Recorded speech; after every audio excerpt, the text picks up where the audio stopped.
الحمدللہ رب العالمین والصلاة والسلام علی سید المرسلین وعلی آلہ وصحبہ اجمعین ومن تبعہم بإحسان الی یوم الدین، اما بعد۔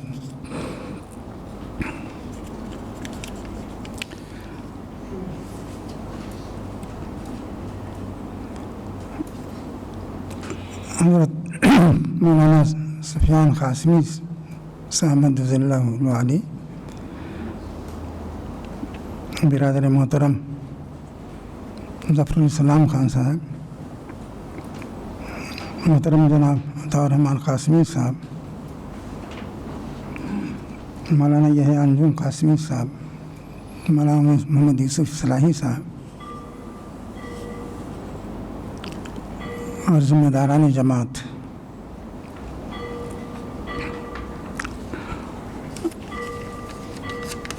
محترم علماء کرام،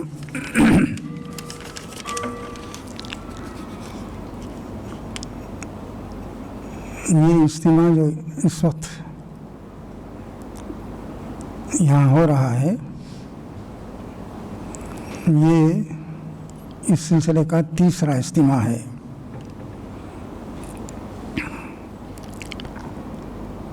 ان میں سے بعض وہ احباب بھی ہوں گے جس سے پہلے کے اجتماعات میں شاید شریک ہوئے ہوں۔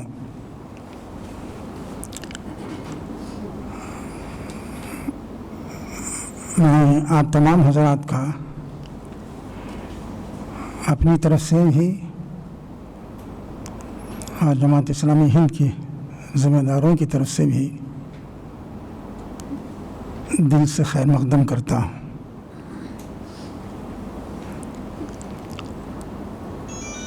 اللہ تعالیٰ سے دعا ہے کہ یہ 8 روزہ اجتماع جس مقصد کے لیے رکھا گیا ہے وہ مقصد پورا ہو۔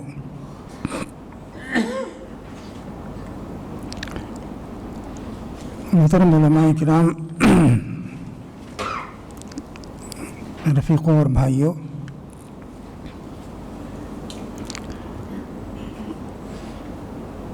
آپ کا کیا مقام ہے اسے قرآن و حدیث نے متعین کر دیا ہے۔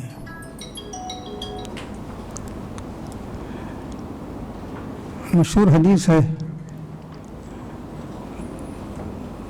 کہ العلماء ورثۃ الانبیاء، علماء انبیاء کے وارث ہوتے ہیں۔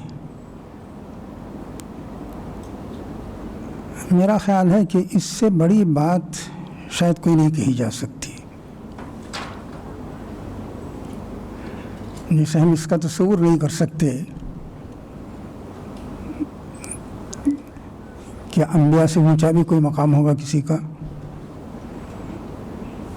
تو اسی طرح نبی صلی اللہ علیہ وسلم فرماتے ہیں کہ علماء کرام انبیاء کے وارث ہیں، اور یہ بھی آپ نے فرمایا کہ انبیاء مال و دولت کے وارث کسی کو نہیں بناتے۔ آپ نے فرمایا کہ وہ لم یورث دینارا ولا درہما، وہ دینار و درہم کے وارث کسی کو نہیں بناتا۔ انما ورث العلم، وہ علم کے وارث بناتے ہیں۔ اب آپ یہ دیکھیے کہ یہ علم کیا ہے جو انبیاء علیہ السلام کے ذریعے ملتا ہے۔ اسے قرآن نے بہت وضاحت کے ساتھ بتایا ہے۔ اگر اسے آپ سمجھ لیں یا میں سمجھ لوں تو علماء کرام کا مقام بھی سمجھا جا سکتا ہے۔ مثال کے طور پر رسول اللہ صلی اللہ علیہ وسلم کے بارے میں قرآن نے کہا